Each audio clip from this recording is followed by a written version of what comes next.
जय माँ इंद्राक्षी जय अम्बे। इंद्राक्षी धाम में दर्शकों आप सभी का हम हार्दिक स्वागत करते हैं। आज के दिन जिन जातकों का जन्म दिवस है, मैरिज एनिवर्सरी है, उन सभी को हमारी तरफ से बहुत बहुत शुभकामनाएं। ज्योतिष के झरोके में एक सवाल हम लोगों से बहुत पूछा जाता है पार्टनरशिप को लेकर के, कि क्या हम किसी भी चीज़ में पार्टनरशिप किसी के साथ कर सकते हैं। अब उसमें भूमि, ज़मीन, जायदाद, प्रॉपर्टी का भी कार्य पार्टनरशिप में हो सकता है। कोई उद्योग, कोई व्यापार, कोई प्रोडक्शन, किसी भी प्रकार का कोई कार्य पार्टनरशिप में हो सकता है। कोई रेस्टोरेंट चलाना, होटल चलाना, मोटी सी भाषा में समझें कि किसी पार्टनर की तलाश, कि मैं किसी पार्टनर के साथ मिलकर के कोई काम कर लूँ। बहुत लोगों को ये स्थिति सूट आती है और बहुत लोगों को नहीं आती है। बहुत लोगों को पार्टनरशिप में सदैव नुकसान होता है और बहुत लोग बिना पार्टनर के चल ही नहीं पाते हैं। आपकी हथेली में कुछ ऐसी रेखाएं होती हैं, यदि ऐसी रेखाएं आपकी हथेली में हैं तो आपको पार्टनरशिप करनी चाहिए, और यदि ऐसी रेखाएं नहीं हैं तो आपको पार्टनरशिप नहीं करनी चाहिए। इस गुत्थी को बहुत आसानी से आज हम इस विशेष कार्यक्रम में सुलझाने का प्रयास करेंगे। देखो, कई बार भाग्य से भाग्य मिलता है, कई बार हम जीवन में किसी चीज़ में सफल नहीं हो पाते, लेकिन कई बार किसी व्यक्ति विशेष के साथ जब हम जुड़ जाते हैं, किसी विशेष स्थान के साथ हम जुड़ जाते हैं, हमारा भाग्य दौड़ने लगता है। ये वास्तविकता है। आप एक चीज़ को और महसूस करना कि शादी से पहले कुछ और व्यक्ति का जीवन होता है, और शादी होते ही कई बार व्यक्तियों के जीवन में बड़े चार चांद लगते हैं। अनेकों व्यक्तियों के एक से एक दो हो जाते हैं, और जो जीवन में पार्टनर मिलता है ना, उसका भाग्य भी कार्य करता है। ऐसे ही जब दो पार्टनर मिलकर के किसी कार्य को करते हैं, बहुत बड़ी फर्म बना लेते हैं, बहुत बड़ा उद्योग खड़ा कर लेते हैं, और कई बार एक पार्टनर अच्छा खासा काम कर रहा होता है, लेकिन जब किसी पार्टनरशिप में किसी को जोड़ता है, धोखा खाता, नुकसान खाता। चलिए अब देर नहीं करते हैं, आपको कुछ हम रेखाओं की बात कर रहे हैं, उन्हें आप थोड़ा सा गहराई से समझेंगे तो आपको समझ में आएगा। यहाँ देखें, चंद्रमा, ये चंद्रमा है जो आपकी हथेली में एक बहुत बड़ा रोल अदा करता है। चंद्रमा, अब जहाँ तीर का निशान है, ये चंद्र का क्षेत्र होता है। चंद्र क्षेत्र से थोड़ा सा ऊपर ये मंगल का क्षेत्र है। भाई यहाँ ये चंद्र क्षेत्र हो गया, इस चंद्र क्षेत्र से थोड़ा सा ऊपर ये मंगल क्षेत्र हो गया। ऐसे मंगल के सामने, ठीक मंगल अंगूठे के नीचे या अंगूठे से थोड़ा सा ऊपर, ठीक है, ये भी मंगल हो गया। इतनी बात पहले आप समझो। आपका ये गद्दीनुमा पोर्शन, ये चंद्रमा, इस गद्दीनुमा पोर्शन से थोड़ा सा ऊपर मंगल, इस मंगल के ठीक सामने ये अंगूठा जहाँ है, अंगूठे के जोड़ से थोड़ा सा ऊपर ये मंगल। इन दो ग्रहों को पहले समझिएगा आप, उसके बाद आप पार्टनरशिप में कदम रखिएगा, वरना कतई मत रखिएगा। कैसे? चंद्र मन के सूचक हैं, और मन से ही रिश्ते जुड़ते हैं। किससे जुड़ते हैं रिश्ते? मन से रिश्ते जुड़ते हैं, और मन टूट जाए, मन ना मिले, तो रिश्ते और पार्टनरशिप भी धरी रह जाती है। अब आपका मन कैसा है? आपका मन कैसा है? अभी समझा रहा हूँ, आपको लग रहा होगा समय लग रहा है, लेकिन समझने में और समझाने में समय लगता है भैया। अब आपका चंद्रमा कैसा है? यानी कि जिन व्यक्तियों के चंद्रमा के ऊपर, देखो ये चंद्रमा है, इस चंद्रमा पर जहाँ ये एरो का चिन्ह आप देख रहे हैं और ये सर्कल पूरा देख रहे हैं, ये पूरा चंद्र क्षेत्र है। ये पूरा चंद्र क्षेत्र हो गया। ऐसे ही इसके ऊपर, दोबारा समझा रहा हूँ, वो मंगल क्षेत्र हो गया।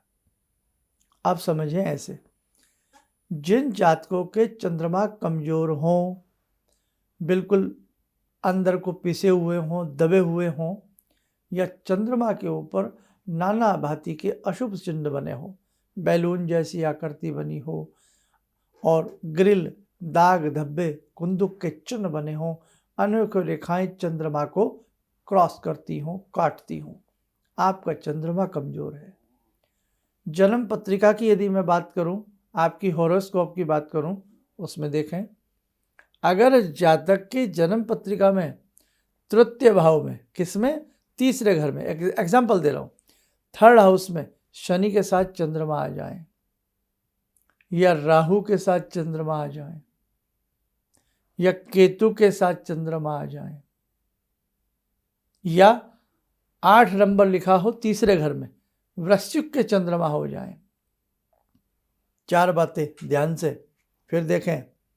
शनि के साथ चंद्र हो तीसरे घर में कुंडली की आपकी, या राहु के साथ चंद्र हो, या केतु के साथ चंद्र हो, या चंद्रमा 8 नंबर के साथ विद्वान हो, यानी कि वृश्चिक राशि के चंद्रमा हो। यदि ऐसी अवस्था आपकी कुंडली में बन रही हो, ये तो मैंने आपको थर्ड हाउस की बात बताई है, थर्ड हाउस के अलावा भी यदि ये युति आपकी कुंडली में कहीं पर भी हो, कि चंद्रमा वृश्चिक के हों, चंद्र के साथ केतु हों, या चंद्र के साथ राहु हों, या चंद्र के साथ शनि हो, तय है आपका मन कमजोर होगा। जिस जातक का मन कमजोर होगा वो पार्टनरशिप में सफल नहीं हो सकता। ये आप चीज़ बिल्कुल दिमाग में बिठा लें, ये बिल्कुल सत्य बात हम आपको बता रहे हैं। आप अपने बच्चों की, अपनी किसी की भी कुंडली खोल करके आप देख सकते हैं। बात क्या हुई, यदि मन कमजोर होगा तो व्यक्ति अपने व्यापार में अपने पार्टनर से सदा दबा रहेगा, और या इस प्रकार का चंद्र होगा, चाहे वो आपकी हथेली का चंद्र हो, आपकी कुंडली का चंद्र हो, कहीं ना कहीं व्यक्ति शक्की मिजाज होगा, कहीं ना कहीं उसको वहम की आदत होगी। हर चीज़ में उसको पहले नकारात्मक स्थिति आएगी, भले वो किसी से ना कहे, ऐसा नहीं है वो किसी से कहेगा, किसी से लड़ेगा, नहीं, उसके मन ही मन में कुछ ना कुछ ताना बाना चलता रहेगा, तो वो पार्टनरशिप नहीं करना चाहेगा।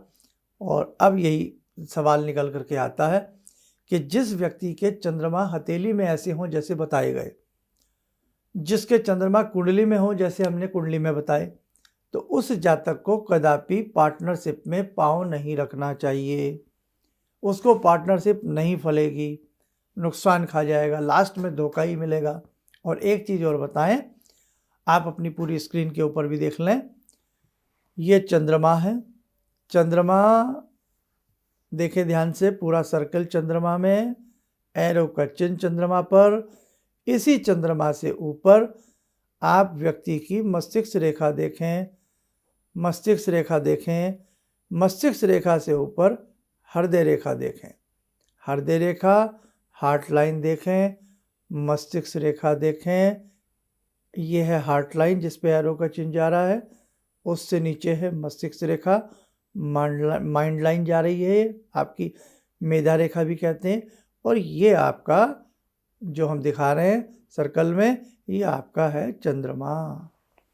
यदि ये तीनों योग भी आपके कमज़ोर हों, आपकी हृदय रेखा भी पावरफुल नहीं है, आपकी मस्तिष्क रेखा भी लुंज पुंज है, उसमें श्रृंखलाएं बनी हुई हैं, कटी फटी हैं, चंद्रमा भी आपका सही नहीं है, तो भैया आपको पार्टनरशिप नहीं करनी चाहिए। आप बड़े भावुक इंसान होंगे, और ऐसे व्यक्तियों को हमने देखा अमूमन प्रेम में भी धोखा खाते हैं, चाहे वो आप वैवाहिक का प्रेम हो आपका, चाहे आपके किसी मित्र से प्रेम हो, किसी पार्टनर से प्रेम हो, किसी से भी प्रेम हो, आपको उसमें धोखा मिलेगा। आप अपनी ज़िंदगी के राजा हैं, मन के मौजी व्यक्ति हैं, आप अपनी ज़िंदगी को अपने हिसाब से जिएगा तो आपके लिए ज़्यादा अच्छा है। अभी और भी बहुत सारे ऐसे योग हैं कि आपकी हथेली में हो, कुंडली में हो, तो आपको पार्टनरशिप नहीं करनी चाहिए। इसलिए आप अपने बच्चों की कुंडली देख सकते हैं, अपने खुद की देख सकते हैं। आपका बेटा कई बार कह देता है लाओ मम्मी पापा इतना पैसा दो, हम पार्टनरशिप कर रहे हैं, या आपका कई बार खुद का मन हो जाता, तो एक बार अपने ग्रह कुंडली जरूर टटोल लीजिएगा। यदि मेरी ये बातें समझाई भी समझ में ना आई हो, तो किसी भी निकटतम अच्छे एस्ट्रोलॉजर को, जिसको नॉलेज है, जिसके पास ज्ञान है, उसको अपनी कुंडली, अपने हाथ की रेखाएं दिखा सकते हैं आप। ठीक है, आगे बढ़ते हैं। अब किनको पार्टनरशिप करनी चाहिए, ये सवाल भी तो बचा ना। अब जो मैंने ये चंद्र कमज़ोर बताया, मैंने मस्तिष्क रेखा कमज़ोर बताई, मैंने आपकी हार्ट लाइन कमज़ोर बताई, फिर चलते हैं आपकी स्क्रीन के ऊपर। देखिए, आप देखें अपने चंद्रमा को, चंद्रमा ये चंद्रमा है, दोबारा से दिखा रहा हूँ आपको, उसके ऊपर या चंद्रमा के ऊपर गिरती हुई ये मस्तिष्क रेखा है, स्पष्ट हो, बिल्कुल स्पष्ट हो, तार जैसी, कहीं से कटी फटी रेखा नहीं हो, बिल्कुल सही रेखा, आयु रेखा जो होती है ना गोल वाली, आयु रेखा से जुड़ करके चंद्र पर्वत पर अच्छे से आ रही है। ठीक चंद्र पर्वत के ऊपर ये आपके लिटिल फिंगर के नीचे एक लंबी सी रेखा आ रही है, ये हृदय रेखा है। ये भी स्पष्ट हो और बड़ी हो। क्या समझे? आपकी हृदय रेखा बिल्कुल स्पष्ट है, बड़ी है, कोई कट नहीं है, कोई बैलून आइलैंड जैसी द्वीप जैसी आकृति नहीं है, आइलैंड जैसी। उसके बाद मस्तिष्क रेखा स्पष्ट है, कटी फटी नहीं है, चंद्रमा के ऊपर पूर्णता आ रही है। चंद्र पर्वत जो आपको सर्कल में दिखाया गया, ये चंद्र पर्वत, ये पुष्ट है। यानी कि मन मजबूत, हृदय मजबूत, मस्तिष्क मजबूत। हिम्मत नहीं है कि आपका पार्टनर आपके साथ कोई चीटिंग कर ले, कुछ कर ले। यानी कि मजबूती से, भाई धोखा आप उसको भी मत दीजिए, सीधी सी बात है। अच्छे से पार्टनरशिप करिएगा, लेकिन आपके कान नहीं कोई काट सकता। अगर आपकी 3 चीज़ें आपकी कुंडली में, इसमें हस्त रेखा में मजबूत हैं, आपकी हार्ट लाइन, आपकी माइंड लाइन और आपका चंद्रमा, नुकसान नहीं कर सकता आपको। भाग्य की बात अलग है, भाग्य से क्या हो जाए क्या ना हो जाए, लेकिन आप पार्टनरशिप में लाभ ले लोगे। ऐसा व्यक्ति बहुत लोगों पे कमांड भी बहुत अच्छे से रखता। जिसके चंद्रमा मजबूत होंगे तो ऐसा व्यक्ति बहुत अच्छे से अपनी कमांड को संभालता, बहुत अच्छे से अपने कार्यों को संभालता और बखूबी वो अपने कार्यों को निभा लेता। ऐसे ही हमने चंद्र आपकी कुंडली की बात बताई थी कि चंद्र स्वतंत्र स्थिति के मजबूत हों आपकी जन्म पत्रिका में। जन्म पत्रिका में चंद्र स्वतंत्र स्थिति के मजबूत हों और आपके शनि भी स्वतंत्र स्थिति के मजबूत हों और आपकी कुंडली का तनुभाव, आपकी कुंडली का लगन किसको कहते हैं? देखिएगा, ये आपकी कुंडली है। इस कुंडली में सबसे पहले खाने पर जिस पे हमने तीर का निशान आप देख रहे हैं एरो का, ये होता है लगन। लगन क्या होता है साहब? ये आपका स्वभाव है। लगन के साथ तीसरा भाव देखिए जहाँ एरो का निशान आ रहा है, ये क्या है? ये आपका बल है। 2 बातें समझें, लगन और तृतीय। ये दोनों कुंडली के भाव यदि आपके मजबूत हैं ना, और उधर से आपकी वो रेखाएं मजबूत हैं, आप जिंदगी की हर जंग को जीत जाओगे। अपने विद्वता के सहारे, अपने साहस के सहारे। आपने देखा नहीं, एवरेस्ट की चोटियों के ऊपर तिरंगा लहरा दिया जाता। अदम्य साहस होता उन लोगों में। एक व्यक्ति 100 पर भारी पड़ जाता, हाथ में तलवार ले 100 पर भारी पड़ जाता। उस व्यक्ति के अंदर अदम्य साहस होता है। और एक व्यक्ति 100 व्यक्तियों के साथ हो, 2 व्यक्तियों को नहीं हरा पाता। क्यों? साहस की कमी है। तो कहने का भाव, आपका स्वभाव यानी कि जो आपका लगन है, लगन अगर किसी भी जातक का कुंडली में कमज़ोर होगा ना, वो बच्चे हमेशा लुंज-पुंज से रहेंगे, घबराए रहेंगे। और लगन में राहु ही बैठ जाए, अरे राम, मन विचलित सा रहेगा। तो आपका जो प्रथम भाव है वो मजबूत हो। अब वो कैसे कैसे मजबूत होता, सारी डेफिनेशंस तो मैं यहाँ दे नहीं सकता, वो तो बेटा फिर बहुत विस्तार हो जाएगा। तृतीय भाव पराक्रम भाव होता है। कुंडली का तीसरा घर पराक्रम को बताता है। आपका पराक्रम कैसा है, आपका जोश कैसा है, आपका बल कैसा है, आपका उत्साह कैसा है। तो तीसरा भाव कुंडली का मजबूत होगा, दुनिया की कोई ताकत आपको नहीं हरा सकती। आप बलशाली रहेंगे। तो ऐसे व्यक्तियों को भी पार्टनरशिप कर लेनी चाहिए। बोर हो जाएंगे और बहुत सारे योग हमने बताए। तो फिलहाल इतने को ही आप सीखें और समझें। और जो ज्योतिष के क्षेत्र में, हस्तरेखा के क्षेत्र में नए नए विद्यार्थी आ रहे हैं, तो उन्हें भी आज के सब्जेक्ट को थोड़ा ध्यान से सुनना और बेटा समझना चाहिए।